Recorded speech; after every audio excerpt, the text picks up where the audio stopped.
ভারতের সামরিক অভিযান অপারেশন সিঁদুরের পর একের পর এক বিদেশ সফর বাতিল করেছে প্রধানমন্ত্রী নরেন্দ্র মোদী।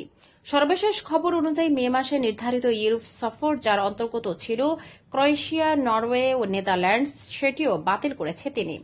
এর আগে পহেলগাঁওয়ে ভয়াবহ জঙ্গি হামলার প্রেক্ষিতে রাশিয়ার ভিক্টরি ডে সেলিব্রেশনে অংশগ্রহণও বাতিল করেছিল মোদী।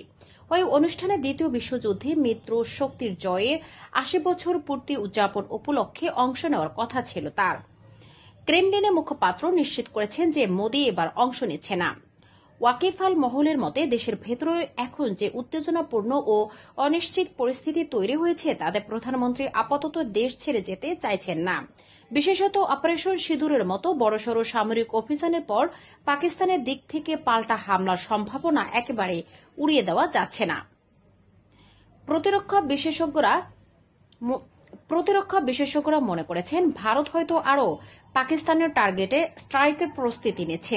একাধিক গোয়েন্দা সূত্র এমন ইঙ্গিত দিয়েছে যে সীমান্তে সেনা মোতায়েন বেড়েছে এবং চিকেন নেক এর বাড়তি সতর্ক জারি করা হয়েছে। এই শিলিগুড়ি করিডোর কৌশলগতভাবে ভারতের জন্য অত্যন্ত গুরুত্বপূর্ণ। অপারেশন সিঁদুর নিয়ে প্রধানমন্ত্রী এখনও প্রকাশ্যে কিছু বলেননি, তবে সেনাবাহিনীর সফর অভিযানে তিনি গর্বিত এমন বার্তা ঘনিষ্ঠ সূত্রের মাধ্যমে প্রকাশ পেয়েছে। সব মিলে প্রশ্ন উঠেছে, মোদীর সফর বাতিল কেবল কূটনৈতিক সিদ্ধান্ত নাকি এর পেছনে আছে আরও বড় সামরিক পরিকল্পনা। সামনে আরও কি ঘটবে তা জানতে চোখ রাখতে হবে দক্ষিণ এশিয়ার উত্তপ্ত ভূ রাজনীতিতে।